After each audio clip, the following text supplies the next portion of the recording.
Hello ಎಲ್ಲರಿಗೂ. ಈ ವಿಡಿಯೋದಲ್ಲಿ ನಾನು ನಿಮಗೆ ಆಸ್ ಎ ಬಿಗಿನರ್ ನೀವು ಯಾವ ರೀತಿ ಕ್ಲೌಡನ್ನು ಸ್ಟೆಪ್ ಬೈ ಸ್ಟೆಪ್ ಕಲಿಬಹುದು ಅಂತೇಳಿ ನಾನು ಹೇಳ್ತೇನೆ. So welcome to cloud beginners road map in Kannada. So ಈಗ ಒಂದು ಕ್ಲೌಡ್ ಅಂತೇಳಿದ್ರೆ ಎಂತ ಅಂತೇಳಿ ಥಿಂಕ್ ಮಾಡಲಿಕ್ಕೆ ಟ್ರೈ ಮಾಡೋಣ. ಓಕೆ, ಎಂತಕ್ಕಂದರೆ ನಮಗೆ ಕ್ಲೌಡ್ ಅಂತೇಳಿದರೆ ಎಂತ ಅಂತೇಳಿ ಅಷ್ಟು ಅಂದಾಜು ಇರೋದಿಲ್ಲ. ಗೊತ್ತಿರ್ತದೆ AWS ಅಂದರೆ ಕ್ಲೌಡ್, ಗೂಗಲ್ ಕ್ಲೌಡ್ ಉಂಟು, ಮತ್ತು ಹಲವಾರು ರೀತಿಯ ಸರ್ವಿಸಸ್ಗಳು ಕ್ಲೌಡ್ ಯೂಸ್ ಮಾಡ್ತದೆ ಅಂತೇಳಿ. ಬಟ್ ಆ್ಯಕ್ಚುಲ್ ಆಗಿ ಈ ಪರ್ಟಿಕ್ಯುಲರ್ ಕ್ಲೌಡ್ ಅಂತೇಳಿದ್ರೆ ಎಂತ ಅಂತೇಳಿ ನಮಗೆ ಅಂಡರ್ಸ್ಟ್ಯಾಂಡ್ ಆಗಬೇಕಿದ್ರೆ ನಾವು ಫಸ್ಟಿಗೆ ಈಗ ಒಂದು ಕಂಪ್ಯೂಟರ್ ಅಂತೇಳಿದರೆ ಎಂತ ಮತ್ತು ಇಂಟರ್ನೆಟ್ ಯಾವ ರೀತಿ ವರ್ಕ್ ಆಗೋದು ಅಂತೇಳಿ ನಾವು ಸ್ವಲ್ಪ ಅನಲೈಸ್ ಮಾಡಬೇಕು. ಸೊ ಬೇಸಿಕಲಿ ಕ್ಲೌಡ್ ಎಲ್ಲ ಬರುವಕ್ಕಿಂತ ಮುಂಚೆ ಜನರು ಎಂತ ಮಾಡ್ತಿದ್ರು ಅಂತೇಳಿದರೆ, ಈಗ ನನ್ನ ಹತ್ರ ಒಂದು ವೆಬ್ಸೈಟ್ ಉಂಟು, Node.js ಮತ್ತು ರಿಯಾಕ್ಟನ್ನು ಯೂಸ್ ಮಾಡಿರೋ ಒಂದು ಸಿಂಪಲ್ ವೆಬ್ಸೈಟ್. ಓಕೆ, ಈ ಪರ್ಟಿಕ್ಯುಲರ್ ವೆಬ್ಸೈಟನ್ನು ನನಗೆ ಹೋಸ್ಟ್ ಮಾಡಬೇಕಿದ್ರೆ ನಾನು ಎಂತ ಮಾಡ್ತಿದ್ದೆ ಅಂತೇಳಿದರೆ, ಇಲ್ಲಿ ನಿಮಗೊಂದು ದೊಡ್ಡದು CPU ಕಾಣ್ತದಲ್ಲ, ಇಂಥ CPU ಅಲ್ಲಿ ನಾನು ನನ್ನ ವೆಬ್ಸೈಟನ್ನು ಹಾಕಿ ಅದನ್ನು ಇಂಟರ್ನೆಟ್ಟಿಗೆ ಕನೆಕ್ಟ್ ಮಾಡಿಕೊಂಡು ನನ್ನ ರೌಟರಲ್ಲಿ ಸ್ವಲ್ಪ ಸೆಟ್ಟಿಂಗ್ ಮಾಡಿಕೊಂಡು ನೆಕ್ಸ್ಟ್ ನಾನು ಆ ಪರ್ಟಿಕ್ಯುಲರ್ IP-ಯಿಂದ ನಾನು ಅದನ್ನು ಇಂಟರ್ನೆಟ್ಟಿಗೆ ಎಕ್ಸ್ಪೋಸ್ ಮಾಡ್ತಿದ್ದೆ. ಮತ್ತು ವರ್ಲ್ಡಲ್ಲಿ ಯಾರೆಲ್ಲ ಇದ್ದಾರೆ ಅವರು ಆ ಪರ್ಟಿಕ್ಯುಲರ್ ಸರ್ವರಲ್ಲಿರುವ IP-ಯನ್ನು ಆಕ್ಸೆಸ್ ಮಾಡಿದರೆ, ಮೇ ಬಿ ಡೊಮೈನನ್ನು ಯೂಸ್ ಮಾಡಿ ಅಥವಾ ಬೇರೆ ಎಂಥದನ್ನು ಯೂಸ್ ಮಾಡಿಕೊಂಡು ಆಕ್ಸೆಸ್ ಮಾಡಿದರೆ ಅವರಿಗೆ ಆ ಪರ್ಟಿಕ್ಯುಲರ್ ವೆಬ್ಸೈಟ್ ಕಾಣ್ತದೆ. Okay, simple. ಸೊ ಈ ಪರ್ಟಿಕ್ಯುಲರ್ ವಿಷಯ ಪ್ರಾಬ್ಲಮ್ ಯಾವಾಗ ಬರಲಿಕ್ಕೆ ಸ್ಟಾರ್ಟ್ ಆಯಿತು ಅಂತೇಳಿದರೆ, ಈಗ ಜಸ್ಟ್ ಥಿಂಕ್ ಮಾಡಿ, ನನ್ನ ಕರೆಂಟ್ ಹೋಯಿತು, ಓಕೆ, ಮನೆಯಲ್ಲಿ, ಅಥವಾ ನನ್ನ ಇಂಟರ್ನೆಟ್ ಡೌನ್ ಆಯಿತು. ಆವಾಗ ಈ ಪರ್ಟಿಕ್ಯುಲರ್ ಸರ್ವರ್ ಉಂಟಲ್ಲ ಇನ್ಆಕ್ಸೆಸಿಬಲ್ ಆಗಿರ್ತದೆ, ಅಂದರೆ ಇದಕ್ಕೆ ಆಕ್ಸೆಸ್ ಮಾಡಲಿಕ್ಕೆ ದಾರಿಯೇ ಇರುವುದಿಲ್ಲ. ಸೊ ಅವಾಗ ಎಂತಾಗ್ತದೆ, ಈ ಪರ್ಟಿಕ್ಯುಲರ್ ವೆಬ್ಸೈಟ್ ಡೌನ್ ಆಗ್ತದೆ. ಸೊ ಹೀಗಾಗಿರೋದ್ರಿಂದ ಕ್ಲೌಡ್ ಅಂತೇಳಿ ಒಂದು ಹೊಸತೊಂದು ಕಾನ್ಸೆಪ್ಟ್ ಬಂತು. ಕ್ಲೌಡಲ್ಲಿ ಬೇಸಿಕಲಿ ಎಂತ ಆಗ್ತದೆ ಅಂತೇಳಿದರೆ, ಇಂಥ ಕಂಪ್ಯೂಟರ್ಸ್ಗಳು ಒಂದು ಡಾಟಾ ಸೆಂಟರಲ್ಲಿ ಇರ್ತವೆ. ಆ ಪರ್ಟಿಕ್ಯುಲರ್ ಡಾಟಾ ಸೆಂಟರಲ್ಲಿ ಇರುವ ಕಂಪ್ಯೂಟರ್ಸಿಗೆ ನಮ್ಮ ವೆಬ್ಸೈಟನ್ನು ಹೋಸ್ಟ್ ಮಾಡುವ ಕ್ಯಾಪಬಿಲಿಟಿ ಇರ್ತದೆ. ಸೊ ಈಗ ನನ್ನ ಲ್ಯಾಪ್ಟಾಪಿಂದ ನಾನು ಆ ಪರ್ಟಿಕ್ಯುಲರ್ ಡಾಟಾ ಸೆಂಟರಲ್ಲಿರುವ ಕಂಪ್ಯೂಟರಿಗೆ ಕನೆಕ್ಟ್ ಮಾಡಿಕೊಂಡು ನನ್ನ ವೆಬ್ಸೈಟನ್ನು ರಿಲೀಸ್ ಮಾಡೋದು. ಓಕೆ, ಇದು ಸಿಂಪಲ್ ಒಂದು ಕ್ಲೌಡ್ ಶುರು ಆದದ್ದು ಈ ರೀತಿ. ಓಕೆ, ಅಂದರೆ ಎಲ್ಲಿಯೋ ಒಂದು ಡಾಟಾ ಸೆಂಟರಲ್ಲಿ ಎಲ್ಲ ಕಂಪ್ಯೂಟರ್ಸ್ಗಳಿರ್ತವೆ, ಅವ್ರ ಹತ್ರ ಒಳ್ಳೆ ಬ್ಯಾಕಪ್ಸ್ ಇರ್ತದೆ, ಮತ್ತು ಎಲ್ಲ 24 hours ಎಲೆಕ್ಟ್ರಿಸಿಟಿ. ಈಗ ಕರೆಂಟ್ ಹೋದರೆ ಉಂಟಲ್ಲ, ಬೇರೆ ರೀತಿಯಲ್ಲಿ ಅವರು ಕರೆಂಟನ್ನು ಜನ್ರೇಟ್ ಮಾಡ್ತಾರೆ. ಮೇ ಬಿ ಸೋಲಾರ್ ಇರ್ಬೋದು ಅಥವಾ ಜನ್ರೇಟರ್ ಇರ್ಬೋದು, ಏನಾದರೂ ಇರ್ಬೋದು. ಇಂಟರ್ನೆಟ್ ಇದು ನನ್ನ ಮನೆಯಲ್ಲಿ ಒಂದೇ ಇಂಟರ್ನೆಟ್ ಲೈನ್ ಇರೋದು, ಬಟ್ ಅವರದ್ರಲ್ಲಿ ಒಂದು 5-6 ಡಿಫ್ರೆಂಟ್ ಪ್ರೊವೈಡರ್ಸ್ಗಳ ಲೈನ್ ಇರ್ತದೆ. ಸೊ ದ್ಯಾಟ್ ಇಫ್ ಒಂದು ಡೌನ್ ಆದರೆ ಇನ್ನು ಬೇರೆ ಇಂಟರ್ನೆಟ್ಗಳು ಅವೈಲೇಬಲ್ ಇರ್ತದೆ. ಸೊ ಹಾಗಾಗಿರೋದ್ರಿಂದ ಈ ಪರ್ಟಿಕ್ಯುಲರ್ ಕ್ಲೌಡ್ ಉಂಟಲ್ಲ ತುಂಬ ಪಾಪ್ಯುಲರ್ ಆಗಲಿಕ್ಕೆ ಸ್ಟಾರ್ಟ್ ಆಯಿತು. ಎಂತಕ್ಕಂದರೆ ಯೂಶಲಿ ಕಂಪನೀಸ್ಗಳಿಗೆ ಒಂದು ವೆಬ್ಸೈಟ್ ಅಥವಾ ಒಂದೆಂಥ ಸರ್ವಿಸಸ್ ಇದ್ದರೆ ಡೌನ್ ಟೈಮ್ ಉಂಟಲ್ಲ, ಇದು ತುಂಬ ಕಷ್ಟಕರ. ಎಂತಕ್ಕಂದರೆ ಒಂದು ವೆಬ್ಸೈಟ್ ಡೌನ್ ಆದರೆ ಅವರ ಬಿಸ್ನೆಸ್ ಲಾಸ್ ಆಗ್ತದೆ. ಫಾರ್ ಎಕ್ಸಾಂಪಲ್ ಜಸ್ಟ್ ಥಿಂಕ್ ಮಾಡಿ, ಅಮೆಝಾನಲ್ಲಿ ಮಿನಿಟ್ಸಲ್ಲಿ ಎಷ್ಟೋ ಸೇಲ್ಸ್ಗಳಾಗ್ತಾ ಇರ್ತವೆ. ಒಂದು ನಿಮಿಷ ಅವರ ವೆಬ್ಸೈಟ್ ಡೌನ್ ಆಗಿದರೆ ಎಷ್ಟು ಪ್ರಾಬ್ಲಮ್ ಅವರಿಗೆ ಆಗ್ತದೆ ಅಂತೇಳಿ ನೀವು ಥಿಂಕ್ ಮಾಡ್ಬೋದು. ಎಲ್ಲ ಸೈಟ್ಗಳು ರೆಸ್ಪಾಂಡ್ ಆಗೋದಿಲ್ಲ, ಆರ್ಡರ್ಗಳು ಪ್ರೊಸೀಡ್ ಆಗೋದಿಲ್ಲ.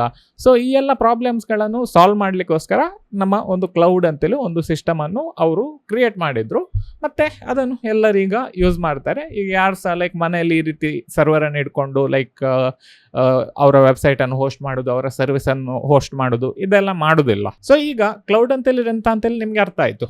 ನೆಕ್ಸ್ಟ್ ಎಂತ ಅಂತೇಳಿದರೆ, ನೀವು ಎಂತಕ್ಕೆ ಕ್ಲೌಡನ್ನು ಕಲಿಬೇಕು ಅಂತೇಳಿ ಕ್ವಶನ್. ಓಕೆ, ಫಾರ್ ಎಕ್ಸಾಂಪಲ್ ಈಗ ಬೇರೆ ವಿಷಯಗಳು ಉಂಟು ಕಲೀಲಿಕ್ಕೆ, ಎಂತಕ್ಕೆ ನೀವು ಕ್ಲೌಡನ್ನು ಪಿಕ್ ಮಾಡಬೇಕು ಅಂತೇಳಿ. ಈ ಪರ್ಟಿಕ್ಯುಲರ್ ಕ್ಲೌಡ್ ಉಂಟಲ್ಲ ಒಂದು ತುಂಬ ಪಾಪ್ಯುಲರ್ ಫೀಲ್ಡ್ ನಮ್ಮ IT-ಯಲ್ಲಿ. ಎಂತಕ್ಕೆ ಅಂತ ಹೇಳಿದರೆ, ಈಗ ಎಸ್ಪೆಷಲಿ ವಿತ್ AI ಎಲ್ಲ ಪಾಪ್ಯುಲರ್ ಆಗುವಾಗ ಉಂಟಲ್ಲ, ಈವನ್ AI ಸಹ ಉಂಟಲ್ಲ ಎಲ್ಲಾದರೂ ಹೋಸ್ಟ್ ಆಗಿರಬೇಕಲ್ಲ. ಇಟ್ಸ್ ನಾಟ್ AI ಮ್ಯಾಜಿಕಲಿ ನಿಮ್ಮ ಲ್ಯಾಪ್ಟಾಪಲ್ಲಿ ಓಪನ್ ಮಾಡಿದ ತಕ್ಷಣ ಬರ್ತದೆ. ಅದು ಸಹ ಒಂದು ಕ್ಲೌಡಲ್ಲಿ ಹೋಸ್ಟ್ ಆಗಿರೋದು. ಆ ಪರ್ಟಿಕ್ಯುಲರ್ ಕ್ಲೌಡ್ ಉಂಟಲ್ಲ ಅದನ್ನು ಮೇಂಟೈನ್ ಮಾಡಬೇಕು, ಅದರಲ್ಲಿ ಹೊಸ ಹೊಸ ಅಪ್ಡೇಟ್ಸನ್ನು ರಿಲೀಸ್ ಮಾಡಬೇಕು, ಬಹಳಷ್ಟು ಕೆಲಸಗಳು ಇರ್ತವೆ ಕ್ಲೌಡಲ್ಲಿ. ಓಕೆ, ಸೊ ಹಾಗಾಗಿರೋದ್ರಿಂದ ಈವನ್ ಈಗ ವೆಬ್ಸೈಟ್ಸ್ಗಳು ತುಂಬ ಅವೈಲೇಬಲ್ ಇದೆ. ನೀವೀಗ ಯೂಟ್ಯೂಬ್ ವೆಬ್ಸೈಟ್ ಅಥವಾ ಮೊಬೈಲ್ ಆ್ಯಪಲ್ಲಿ ನೋಡ್ತಿರ್ಬೋದು. ಈ ಎಲ್ಲ ಮೊಬೈಲ್ ಆ್ಯಪ್ ಎಲ್ಲಿರೋದು ಬೇಸಿಕಲಿ ನಿಮ್ಮ ಮೊಬೈಲಲ್ಲಿ ಡೌನ್ಲೋಡ್ ಆಗಿರ್ತದೆ 30-40 MB. ಬಟ್ ಇದರಲ್ಲಿ ಅನ್ಲಿಮಿಟೆಡ್ ಡಾಟಾಗಳಿರೋದಿಲ್ವ. ಫಾರ್ ಎಕ್ಸಾಂಪಲ್ ಯೂಟ್ಯೂಬಲ್ಲಿ ಎಷ್ಟು ವೀಡಿಯೋಸ್ಗಳಿವೆ, ಈ ಎಲ್ಲ ವೀಡಿಯೋಸ್ಗಳು ಎಲ್ಲಿ ಸ್ಟೋರ್ ಆಗಿರೋದು, ಈ ಎಲ್ಲ ವೀಡಿಯೋಸ್ಗಳು ಕ್ಲೌಡಲ್ಲೇ ಸ್ಟೋರ್ ಆಗಿರೋದು. ಸೊ ಹಾಗಾಗಿರೋದ್ರಿಂದ ನಿಮಗೆ ಕ್ಲೌಡಲ್ಲಿ ಉಂಟಲ್ಲ ತುಂಬ ಜಾಬ್ ಆಪರ್ಚುನಿಟೀಸ್ಗಳಿರ್ತವೆ. ಮತ್ತು ಈ ಪರ್ಟಿಕ್ಯುಲರ್ ಫೀಲ್ಡ್ ಉಂಟಲ್ಲ ನಿಮ್ಗೆ ಒಂದ್ಸರಿ ಇಂಟ್ರೆಸ್ಟಿಂಗ್ ಅಂತೆಲ್ಲ ಅನಿಸಿದ್ರೆ ಉಂಟಲ್ಲ, ನಿಮಗೆ ತುಂಬ ಮುಂದೆ ಹೋಗ್ಬೋದು ಈ ಪರ್ಟಿಕ್ಯುಲರ್ ಫೀಲ್ಡಲ್ಲಿ. ಸೊ ಹಾಗಾಗಿರೋದ್ರಿಂದ ನೀವು ಕ್ಲೌಡನ್ನು ಕಲೀಲಿಕ್ಕೆ ಸ್ಟಾರ್ಟ್ ಮಾಡ್ಬೋದು. ನನಗೆ ಕ್ಲೌಡ್ ಬೇಸಿಕಲಿ ತುಂಬ ಇಂಟ್ರೆಸ್ಟಿಂಗ್ ಫೀಲ್ಡ್. ಎಂತಕ್ಕಂತ ಹೇಳಿದರೆ, ಒಂದು ಹೊಸತು ಕಂಪ್ಯೂಟರನ್ನು ನಮ್ಮ ಡಾಟಾ ಸೆಂಟರಲ್ಲಿ ಕ್ರಿಯೇಟ್ ಮಾಡಿಕೊಂಡು ಅದನ್ನು ಸೆಟಪ್ ಮಾಡಿಕೊಂಡು ಅದನ್ನು ಎಂತಾದ್ರೂ ಒಂದು ಯೂಸ್ಫುಲ್ ಆಗಿ ಮಾಡೋದು ಉಂಟಲ್ಲ, ತುಂಬ ಖುಷಿ ಆಗ್ತದೆ. ಸೊ ಈ ಪರ್ಟಿಕ್ಯುಲರ್ ವಿಷಯದಲ್ಲಿ ನಿಮಗೆ ಸಹ ಇಂಟ್ರೆಸ್ಟ್ ಇದ್ದರೆ ನೀವು ಈ ಪರ್ಟಿಕ್ಯುಲರ್ ಕ್ಲೌಡನ್ನು ಕಲೀಲಿಕ್ಕೆ ಸ್ಟಾರ್ಟ್ ಮಾಡ್ಬೋದು. ಈಗ ರೋಡ್ ಮ್ಯಾಪನ್ನು ಸ್ಟಾರ್ಟ್ ಮಾಡೋಣ. ಎಂತಂತೇಳಿದರೆ ತುಂಬ ಆಯಿತು ಕ್ಲೌಡ್ ಇದು ಎಕ್ಸ್ಪ್ಲನೇಷನ್ ಮತ್ತು ನೀವು ಎಂತ ಕಲಿಬೇಕು ಅಂತೇಳಿ. ಸೊ ಈಗ ರೋಡ್ ಮ್ಯಾಪ್ ಯಾವ ರೀತಿ ನಾನು ಇದನ್ನು ಕನ್ಸಿಡರ್ ಮಾಡ್ತೇನೆ ಅಂತೇಳಿದರೆ, ಫಸ್ಟಿಗೆ ನಿಮಗೆ ಕರೆಕ್ಟ್ ಆಗಿರೋ ಬೇಸಿಕ್ಸ್ ಗೊತ್ತಿರಬೇಕು. ಎಂತಕ್ಕಂದರೆ ಬೇಸಿಕ್ಸ್ ಗೊತ್ತಿರೋದಿದ್ರೆ ನಿಮಗೆ ತುಂಬ ಕಷ್ಟ ಅಂತೇಳಿ ಅನ್ನಿಸ್ತದೆ. ಸೊ ಅದರಿಂದ ಲಿನೆಕ್ಸ್ ಉಂಟಲ್ಲ, ಇದನ್ನು ಕಲಿಯುವುದು ತುಂಬ ಇಂಪಾರ್ಟೆಂಟ್. ಎಂತಕ್ಕಂದರೆ ನಿಮಗೆ ಲಿನೆಕ್ಸ್ ಗೊತ್ತಿರೋದಿದ್ರೆ ಕ್ಲೌಡಲ್ಲಿ ನಿಮಗೆ ಆಪ್ರೇಟ್ ಮಾಡಲಿಕ್ಕೆ ಆಗೋದಿಲ್ಲ. ಎಂತಕ್ಕಂದರೆ ನಿಮ್ಮ ಲ್ಯಾಪ್ಟಾಪ್ ವಿಂಡೋಸ್ ಇರ್ಬೋದು, ಮ್ಯಾಕ್ ಇರ್ಬೋದು, ಓಕೆ. ಬಟ್ ಕ್ಲೌಡಲ್ಲಿ usually okay 99% of the time ಅದು ಲಿನೆಕ್ಸೇ ಇರ್ತದೆ. ಒಂದಲ್ಲ ಒಂದು ಫ್ಲೇವರ್ ಇರ್ತದೆ ಲಿನೆಕ್ಸ್, ಇದು ಆ ಪರ್ಟಿಕ್ಯುಲರ್ ಫ್ಲೇವರ್ ರನ್ ಆಗ್ತಾ ಇರ್ತದೆ. ಸೊ ಹಾಗಾಗಿರೋದ್ರಿಂದ ನಿಮ್ಮ ಕ್ಲೌಡ್ ಇದು ನಿಮಗೆ ಆಕ್ಸೆಸ್ ಸಿಗಬೇಕಿದ್ರೆ ನೀವು ಲಿನೆಕ್ಸಲ್ಲಿಂದಲೇ ಅದನ್ನು ಕನೆಕ್ಷನನ್ನು ಸ್ಟಾರ್ಟ್ ಮಾಡಬೇಕು, ಮತ್ತು ಲಿನೆಕ್ಸಿಂದಲೇ ಎಲ್ಲ ಮಾಡಬೇಕಾಗ್ತದೆ. ಸೊ ಇವೊಂದು ಲೈಕ್ ನೀವು ನಿಮ್ಮ ವಿಂಡೋಸಲ್ಲಿ ಲೈಕ್ ಕಮಾಂಡ್ ಪ್ರಾಂಪ್ಟ್ ಅಥವಾ ಬೇರೆ ಯೂಸ್ ಮಾಡ್ಕೊಂಡು ಮಾಡ್ಬೋದು. ಬಟ್ ಆ್ಯಕ್ಚುಲ್ ಆಗಿ ಡೆವಲಪ್ಮೆಂಟ್ ಆಗೋದುಂಟಲ್ಲ ಕ್ಲೌಡ್ ಇದೆಲ್ಲ, ಅದೆಲ್ಲ ಲಿನೆಕ್ಸಲ್ಲೇ ಬೆಸ್ಟ್ ಆಗ್ತದೆ. ವ್ಯಾರಾಸ್ ವಿಂಡೋಸಲ್ಲಿ ಅಥವಾ ಮ್ಯಾಕಲ್ಲಿ ನಿಮಗೆ ಮಾಡ್ಬೋದು, ಬಟ್ ಅದೆಂತ ಹೇಳೋದು, ನಿಮಗೆ ಕ್ಲೌಡಲ್ಲಿ ಯಾವ ರೀತಿ ವರ್ಕ್ ಆಗ್ತದೆ ಅಂತೇಳಿ ಗೊತ್ತಿರೋದಿದ್ರೆ ನೀವು ಮ್ಯಾಕ್ ಅಥವಾ ವಿಂಡೋಸ್ ಯೂಸ್ ಮಾಡಿದರೆ ನಿಮಗೆ ತುಂಬ ಕಷ್ಟ ಅಂತೇಳಿ ಅನ್ನಿಸ್ತದೆ. ಯಾಕಂದರೆ SSH ಎಲ್ಲ ಮಾಡೋದು ವಿಂಡೋಸಲ್ಲಿ ಸಾಕ್ತದೆ, ಮ್ಯಾಕಲ್ಲಿ ಸಾಕ್ತದೆ. ಬಟ್ ವ್ಯಾರಾಸ್ ಲಿನೆಕ್ಸಲ್ಲಿ ನಿಮಗೆ ಅದು ಕರೆಕ್ಟಾಗಿ ನಿಮಗೆ ಮಾಡಲಿಕ್ಕೆ ಆಗ್ತದೆ. ತುಂಬ ವಿಷಯಗಳಿರ್ತವೆ ಇದರಲ್ಲಿ, ಇದರ ಬಗ್ಗೆ ನಾನು ಅಷ್ಟು ಡೀಪಾಗಿ ಹೋಗೋದಿಲ್ಲ. ಬಟ್ ಓವರ್ ಆಲ್ ನಿಮ್ಗೆ ಇಷ್ಟು ಗೊತ್ತಾಗಬೇಕಾದದ್ದು, ಲಿನೆಕ್ಸನ್ನು ನೀವು ಕಲಿಬೇಕು. ಒಂದು ಕ್ಲೌಡಲ್ಲಿ ನಿಮ್ಗೆ ಒಳ್ಳೆಯದಾಗಿ ಕಲಿಬೇಕಿದ್ರೆ ಮತ್ತು ಕ್ಲೌಡನ್ನು ನಿಮಗೆ ಅಂಡರ್ಸ್ಟ್ಯಾಂಡ್ ಮಾಡಬೇಕಿದ್ರೆ. ನೆಕ್ಸ್ಟ್ ಒಂದ್ಸರಿ ನಿಮ್ಮ ಲಿನೆಕ್ಸ್ ಬೇಸಿಕ್ಸ್ ಎಲ್ಲ ಕಲ್ತಾದ ನಂತರ ನೆಕ್ಸ್ಟ್ ನಿಮಗೆ ನೆಟ್ವರ್ಕಿಂಗ್ ಕಲಿಬೇಕು. ಸೊ ಏನಿದು ನೆಟ್ವರ್ಕಿಂಗ್ ಅಂತ ಹೇಳಿದ್ರೆ, ಯೂಶುವಲಿ ಕ್ಲೌಡ್ ಅಂತ ಹೇಳಿದ್ರೆ ಒಂದು ಕಂಪ್ಯೂಟರ್ ಇರೋದಿಲ್ಲ. ನಾನು ನಿಮಗೆ ತುಂಬ ಸಿಂಪಲ್ ಆಗಿ ಎಕ್ಸ್ಪ್ಲೇನ್ ಮಾಡಿದೆ. ಇಲ್ಲಿ ಯಾವ ರೀತಿ ಒಂದು ಕಂಪ್ಯೂಟರ್ ಉಂಟು, ಆ ಪರ್ಟಿಕ್ಯುಲರ್ ಸರ್ವರ್ ನಮ್ಮ ಕ್ಲೌಡಲ್ಲಿ ಒಂದು ಡಾಟಾ ಸೆಂಟ್ರಲ್ಲಿ ಇರ್ತದೆ ಅಂತೇಳಿ. ಬಟ್ ಯೂಶುವಲಿ ಇದು ಕತೆ ಅಲ್ಲ. ಕ್ಲೌಡಲ್ಲಿ ಸಾವಿರಾರು ಕಟ್ಲೆ ಕಂಪ್ಯೂಟರ್ಸ್ಗಳಿರ್ತವೆ, ಮತ್ತು ಈ ಎಲ್ಲ ಸಾವಿರಾರು ಕಟ್ಲೆ ಕಂಪ್ಯೂಟರಲ್ಲಿ ಯೂಶ್ವಲಿ ನೀವು 1 ಅಥವಾ 2, 3, 4 ಕಂಪ್ಯೂಟರ್ಸ್ಗಳೊಟ್ಟಿಗೆ ವರ್ಕ್ ಮಾಡ್ತಾ ಇರ್ತೀರಿ. ಒಂದರಲ್ಲಿ ಡಾಟಾ ಬೇಸ್ ಇರ್ತದೆ, ಒಂದರಲ್ಲಿ ಲೈಕ್ ಬೇರೆ ಸರ್ವಿಸ್ ಇರ್ತದೆ, ಒಂದರಲ್ಲಿ ಫ್ರಂಟ್ ಎಂಡ್ ಇರ್ತದೆ, ಒಂದರಲ್ಲಿ ಕ್ಯಾಶಿಂಗ್ ಸರ್ವಿಸ್ ಇರ್ತದೆ, ಒಂದರಲ್ಲಿ ಲೋಡ್ ಬ್ಯಾಲೆನ್ಸರ್ ಇರ್ತದೆ. ಇಂಥ ಹಲವಾರು ಸರ್ವಿಸಸ್ಗಳು ಬೇರೆ ಬೇರೆ ಸರ್ವರಲ್ಲಿ ಹೋಸ್ಟ್ ಆಗಿರ್ತದೆ. ಅವಾಗ ಎಂತ ಆಗ್ತದೆ ಅಂತೇಳಿದರೆ, ನಿಮಗೆ ಒಂದು ಸರ್ವರಿಂದ ಇನ್ನೊಂದು ಸರ್ವರಿಗೆ ಕಮ್ಯುನಿಕೇಟ್ ಮಾಡ್ಲಿಕ್ಕೆ ಗೊತ್ತಿರೋದಿದ್ರೆ ಅದರ IP ಅನ್ನು ಯಾವ ರೀತಿ ಫಿಗರ್ ಔಟ್ ಮಾಡೋದು, ಅದರ IP-ಯಲ್ಲಿ ಸೈಡರ್ಸ್ಗಳೆಲ್ಲ ಇರ್ತದೆ, ಅದನ್ನೆಲ್ಲ ಯಾವ ರೀತಿ ಅನಲೈಸ್ ಮಾಡೋದು, ಮತ್ತು ಯಾವ ರೀತಿ ಪಬ್ಲಿಕ್ IP ಇರ್ತದೆ, ಯಾವ ರೀತಿ ಪ್ರೈವೇಟ್ IP ಇರ್ತದೆ, ಮತ್ತು ಪ್ರೈವೇಟ್ IP-ಯನ್ನು ಯೂಸ್ ಮಾಡಿಕೊಂಡು ಯಾವ ರೀತಿ ಕನೆಕ್ಷನನ್ನು ಕ್ರಿಯೇಟ್ ಮಾಡ್ಬೋದು, ಇಂಥೆಲ್ಲ ವಿಷಯಗಳು ನಿಮಗೆ ಗೊತ್ತಿರೋದಿದ್ರೆ ಕಷ್ಟ ಅಂತಲೇ ಅನ್ನಿಸ್ತದೆ ನಿಮಗೆ ಕ್ಲೌಡ್.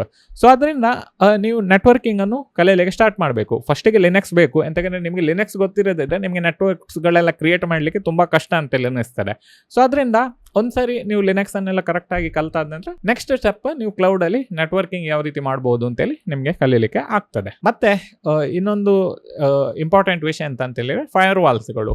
ಈಗ ನೆಟ್ವರ್ಕಿಂಗ್ ಅಂತೇಳಿ ಬಂದ ತಕ್ಷಣ ಫೈರ್ ವಾಲ್ಸ್ಗಳು ತುಂಬ ಇಂಪಾರ್ಟೆಂಟ್ ಆಗ್ತದೆ. ಫೈರ್ ವಾಲ್ಸ್ ಅಂತೇಳಿದ್ರೆ ಅಂತೇಳಿದರೆ ಸಿಂಪಲ್ ಆಗಿ ಹೇಳೋದಾದರೆ, ಒಂದು ಪ್ರೈವೇಟ್ ಸರ್ವರ್ ಇರ್ತದಲ್ಲ, ಅದರ ಆಕ್ಸೆಸ್ ಎಲ್ಲರಿಗೆ ಸಿಗಬಾರ್ದು. ಫಾರ್ ಎಕ್ಸಾಂಪಲ್, ಈಗ ನಿಮ್ಮ ಡಾಟಾಬೇಸ್ ಒಂದು ಸರ್ವರ್ ಇರ್ತದೆ.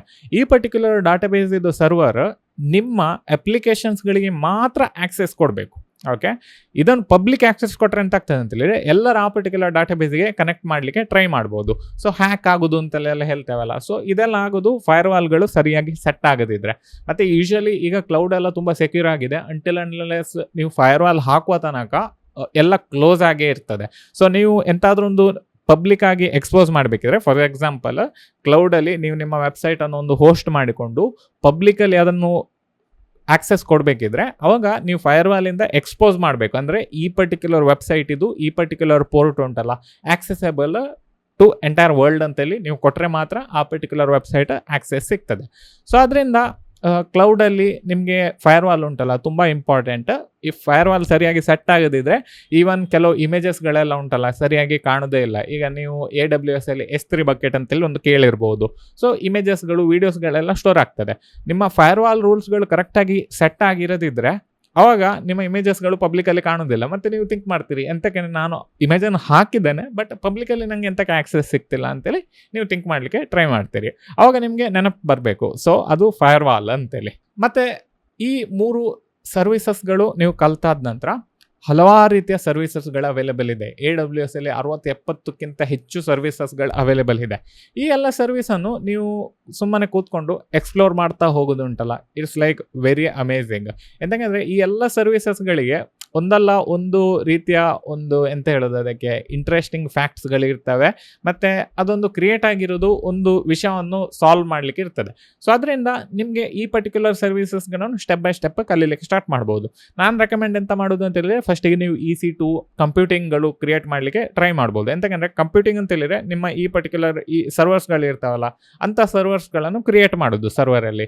ನಾನು ಇದರ ಬಗ್ಗೆ ಇನ್ ಡೀಟೇಲ್ ವಿಡಿಯೋ ಮಾಡಿದ್ದೇನೆ, ಡಿಸ್ಕ್ರಿಪ್ಷನಲ್ಲಿ ಲಿಂಕನ್ನು ಹಾಕಿ ಬಿಡ್ತೇನೆ. ನೀವು ಆ ಪರ್ಟಿಕ್ಯುಲರ್ ಲಿಂಕನ್ನು ನೋಡಿ ಕಲಿಬೋದು ಯಾವ ರೀತಿ ನೀವು EC2 ಇಂದ ಒಂದು ಇನ್ಸ್ಟೆನ್ಸನ್ನು ಕ್ರಿಯೇಟ್ ಮಾಡ್ಬೋದು ಅಂತೇಳಿ.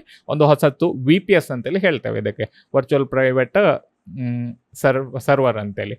ಸೊ ಹಾಗಾಗಿರೋದ್ರಿಂದ ಇದನ್ನು ಫಸ್ಟಿಗೆ ಮಾಡಲಿಕ್ಕೆ ಕಲಿಬೇಕು. ನೆಕ್ಸ್ಟ್ ಆದ ನಂತರ S3 ಬಕೆಟ್ಸ್ಗಳಿರ್ತವೆ, ಅದರಲ್ಲಿ ನಿಮ್ಮ ಇಮೇಜಸ್ಗಳನ್ನೆಲ್ಲ ಹೋಸ್ಟ್ ಮಾಡೋದು, ಮತ್ತು ಲೋಡ್ ಬ್ಯಾಲೆನ್ಸರ್ಸ್ಗಳಿರ್ತವೆ. ಸೊ ಇದರಿಂದ ನಿಮ್ಮ ವೆಬ್ಸೈಟ್ಗಳನ್ನು ಬೇರೆ ಬೇರೆ ಇನ್ಸ್ಟೆನ್ಸ್ಗಳಿಗೆ ರೀಡೈರೆಕ್ಟ್ ಮಾಡೋದು, ಮತ್ತು ನೆಟ್ವರ್ಕಿಂಗ್ ಕಾನ್ಸೆಪ್ಟ್ಸ್ ತುಂಬ ಇರ್ತದೆ. EC2ಗೆ ನೀವು ಯಾವ ರೀತಿ ಇಂಟರ್ನೆಟ್ ಆಕ್ಸೆಸ್ ಕೊಡ್ಬೋದು, ಮತ್ತು ಬೇರೆ ಬೇರೆ ಪ್ರೈವೇಟ್ ನೆಟ್ವರ್ಕನ್ನು ಯಾವ ರೀತಿ ಕ್ರಿಯೇಟ್ ಮಾಡ್ಬೋದು, ಇಂಥ ಹಲವಾರು ರೀತಿಯ ವಿಷಯಗಳು ಕಲೀಲಿಕ್ಕೆ ಇರ್ತವೆ. ಇದನ್ನು ನೀವು ಸ್ಟೆಪ್ ಬೈ ಸ್ಟೆಪ್ ಎಕ್ಸ್ಪ್ಲೋರ್ ಮಾಡಬೇಕು.